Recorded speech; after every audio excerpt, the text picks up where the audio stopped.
Possible presidential candidate and former Governor Jeb Bush, former governor of Florida, Jeb Bush, had an interview with Megyn Kelly, and they talked about the issue of Iraq. Knowing what we know now, would you have authorized the invasion? I would have, and so would have Hillary Clinton, just to remind everybody, and so would have almost everybody that was confronted with the intelligence they got. You don't think it was a mistake? In retrospect, the intelligence that everybody saw, that the world saw, not just the United States, was faulty. And in retrospect, once we invaded and took out Saddam Hussein, we didn't focus on security first. And the Iraqis, in this incredibly insecure environment, turned on the United States military because there was no security for themselves and their families. By the way, guess who thinks that those mistakes took place as well? George W. Bush. Your brother. Yeah, I mean, so just for the newsflash to the world, if they're trying to find places where there's big space between me and my brother, this might not be one of those. Yeah, this might not be one of those things that were different. Basically, him saying that I would have done exactly what he had done, even if we had known what we do now, I still would have invaded Iraq. Because you know why? Because fuck it. YOLO. You only invade Iraq once. Or twice. Whatever. It was a great decision. And George W. Bush, would be my policy guy. He'd be my foreign policy guy. Millie. So, you would trust George Bush's judgment, knowing that we did not find weapons of mass destruction, knowing that they had nothing to do with 9/11, and that it would lead to the creation of ISIS. You would do the exact same thing. And to the topic of George W. Bush, you're going to trust the guy who is, by all definitions, a lunatic. Now you might be saying, that's some pretty harsh language, Jeff. Now George Bush wasn't a great president, and he might have been an idiot. Well, almost certainly an idiot. But a lunatic? No, come on. You can't be a lunatic. That's a little too harsh. Well, not really. Because I'm going to point out why I think George W. Bush, no, not why I think George W. Bush is a lunatic, why he is a lunatic. Alright. So when it comes to Iraq, for example, the whole thing that Jeb Bush says I would have done over again, even knowing what we do now. Well, George W. Bush invaded Iraq because he claimed he was on a mission from God. And this is according to a senior Palestinian politician in an interview in 2005 that was broadcast on the BBC. Now, this Palestinian official, Nabil Shah, I believe, basically revealed to BBC that President Bush said to all of us, I am driven with a mission from God. God would tell me, George, go and fight these terrorists in Afghanistan. And I did. And then God would tell me, George, go and end the tyranny of Iraq. And I did.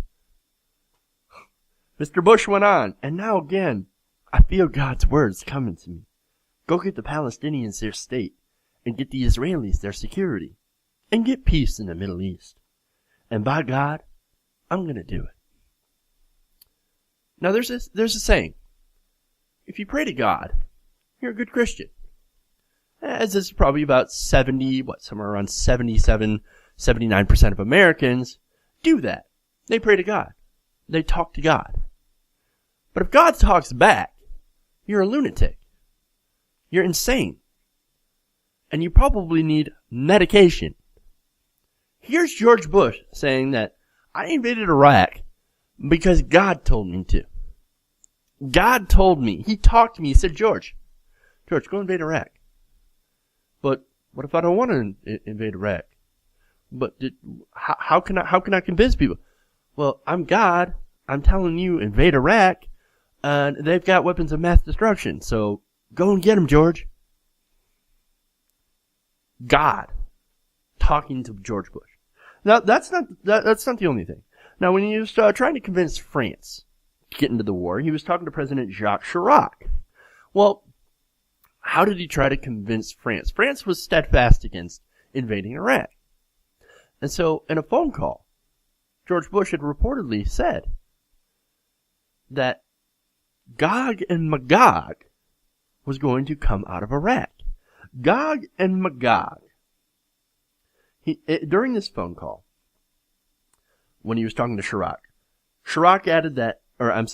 adamantly refused, and Bush told him that in the Middle East, he saw Gog and Magog at work. And first of all, Jacques Chirac had no idea what was going on. Like, but what is this? Gog and Magog at work in Iraq? Well, he had to go through and dig into some obscure biblical prophecy, which basically means at the end of days. So George Bush believes that Gog and Magog, or believed that Gog and Magog was working out of Iraq, so we had to invade Iraq, and that would ignite the Middle East, and then Israel would be attacked, and then it would bring in the end times, the Armageddon, the end of the world, where only 144,000 people who were living in Israel who convert to Christianity, everyone else dies except for those 144,000 people. That man was the leader of the free world for 8 years. That man, George W. Bush, controlled the world's strongest military. And yet he was crazy. He was a raving lunatic. Cuckoo for Cocoa Puffs.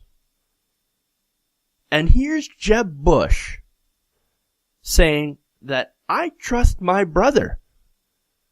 So is it fair to say that Jeb Bush also believes that Gog and Magog are working out of the Middle East somewhere, and that God talks to him? What's the next divine intervention or inspiration that a Jeb Bush presidency would have? Another Bush presidency? I don't think I want to find out that answer. And I'm pretty sure the world doesn't want to find out either.